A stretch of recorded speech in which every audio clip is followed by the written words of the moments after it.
fear nothing!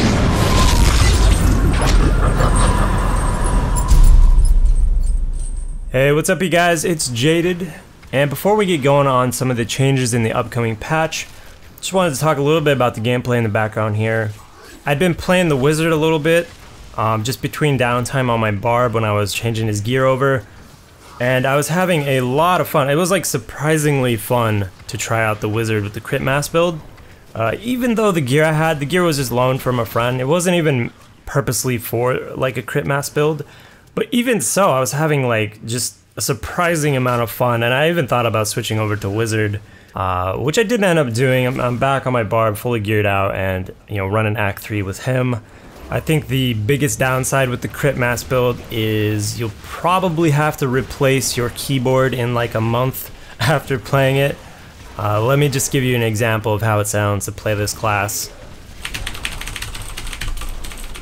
I'm actually doing this with my face. So Blizzard released a big preview on all of the things that they're changing with 1.0.4, and it's not patch notes, but they're just getting a lot of information out, and they're gonna be going over some more stuff with us in the upcoming weeks, because this isn't planned to be out, I believe, late August. So maybe somewhere around 2 weeks from now we could expect this patch to come out, but in the meantime, they're gonna be going over more in-depthly some of these systems in other development blogs, but right here I'm just gonna go over what they gave us today. The first one being they are trying to improve co-op as much as possible, and this is something that I'm looking forward to a lot, because right now the most efficient way to farm is through single player. It's solo. So the first thing they're going to do to improve this is remove the averaging that Magic Find and Gold Find have when you're in a group, obviously. So no longer will someone running like super expensive nice gear get punished for running with people that don't have Magic Find in their gear. And they say that issue where people are just stacking Magic Find in a group, it might crop up again, but if you know the people you're playing with and you're not doing just like random games all the time, that obviously won't be an issue for you. But maybe that'll pop up in some of the public games, although I don't really expect it to be a huge issue. And you could always check the gear of the people you're playing with, just to make sure people aren't being assholes. And then the next thing they're going to be doing is lowering the health multiplier per additional player in co-op games to just a flat 75% per each player. And through a lot of these changes, it really feels like four-player co-op might be the best way to farm if you have like a really efficient team. So it looks like I'm gonna have to get some friends, because all of mine quit. Alright, next bullet point here. They're going to be shrinking the gap between the normal monsters and elite packs. So they're going to be buffing up the health of the normal monsters by 5 to 10% in Inferno, but they're also increasing the chance that they'll drop good loot by, they say, a factor of 4. No longer will you be running through skipping all the normal mobs just to get to the packs, because potentially the normal ones are going to be dropping good loot as well. And then also they're reducing the health on elites by 10 to 25%. And then going in there and changing some of the affixes. For example, shielding, and they said fire chains. Although I don't really have a problem with fire chains. It's more the molten. They didn't really say molten, but we can expect them to kind of tune up all the affixes. And the biggest thing here, I think a lot of people are going to be happy with, is they're removing invulnerable minions. So no more of that. We can all be thankful. And then just a little sidebar here, they're also going to be changing some of the difficulty with the normal mobs. So for example, they don't talk about it, but those asshole fat goat bun lickers, sorry, I have to, kids watch the show. Those guys, oh my god, those guys are so frustrating. And the fact that they could shield the goblins and then the goblins get away because you don't do enough damage. I mean, oh my god, those guys. Anyways, looks like they're going to be tuning up a lot of the damage of just all the mobs all around. Next bullet point here is the items.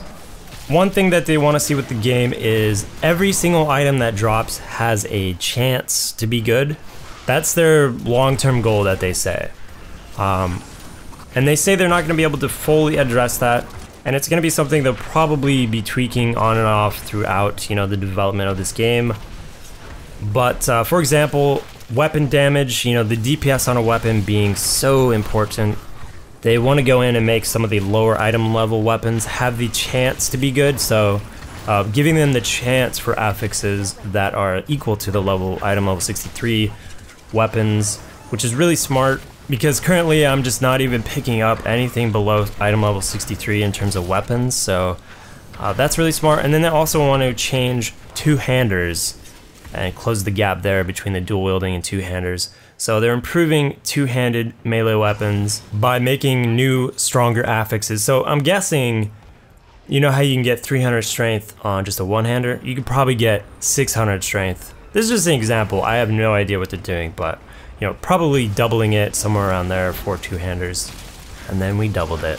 The next bullet point here is they're removing enrage timers and the heal back to full behavior from the elite packs. So you know, I'm all for this change. I think it was just really frustrating to deal with, and I think it's just gonna add a lot less frustration to the game. Removing that frustration is pretty important. Currently there's a lot, and this is definitely one great step. They still think it's good for bosses, so you know, bosses are still gonna have those enrage timers that they currently have, but for the champions, they just thought it was, you know, too much, so they're removing it. And then just really quick, they're reducing repair costs. They think they're too high, by 25% on the high-end items. Alright, next thing, legendary items. They're not going to talk about it in this specific preview, but like a blog post later down the road. So we're going to get more info on that, and it could already be out as the time you watch this video, so maybe you want to check for that. And as well as the upcoming class changes, they're going to go more in depth on with another separate blog post. So, you know, some of the things they talked about though with classes, at least the one that I'm happy that they went this route with is, you know, if a skill has a dominant rune, meaning no other runes get used, but the one is just really good, they're not going to go in and nerf that rune. They're going to buff all the other existing runes to make everything, you know, more competitive, which I really like that philosophy with the game. Up until this point, they've really just nerfed everything, and all the patches have been really bad for the player. Good for the game, but just bad for the player. And you know, it's good to see them take this route with this patch. So you know, if you're interested in more class updates, there's going to be the more information on that coming up. So that was pretty much what they covered in this. Again, there's going to be a lot more information coming out from now until when it gets released. It's going to be released the 4th week of August sometime, they say. And to be honest, it's probably one of the better patches and bigger patches that we've seen with the game so far. I think it's going to go a long way to improving just how good this game actually is and the potential of the game. The potential of the game has always been there, you guys, and even though it might be hard to see the diamond in the rough, as the late great Harvey Dent once said, "The night is darkest before the dawn." Anyways, all these changes seem really good for the game, so I'm super happy about it. I'm super stoked. Now, some things regarding my channel and what I'm doing. I had planned to do a double tornado, you know, the whirlwind spec barb guide. I want to do a lot more guides going forward. I've been contemplating whether to just hold off on it because of this patch, but now that I know it's going to be, you know, a couple weeks down the road, I think I might just go ahead and make the guide, and you know, if it gets outdated in a couple weeks, whatever. But I don't have a lot of content from now till the patch, so you know, it'll give me something to do and maybe help some people out along the way, learn some stuff. You can expect that coming up. Now, for the League of Legends content I had planned to do, I'm kind of gonna go back on that. I'm gonna change my idea going forward with League of Legends. I'm not going to be doing that Road to Elo, or Road Out of Elo Hell series that I had planned because the guy I was doing it with just got really busy. And so instead what I'm going to be doing is checking out some of the new champions. Whenever a new champion comes out, maybe I'll throw up like a first look at it, or a sneak peek, or you know, first impressions that I have. Give me some opinions on it. I went ahead and got a PBE server account so I could check out, you know, the changes before they're live.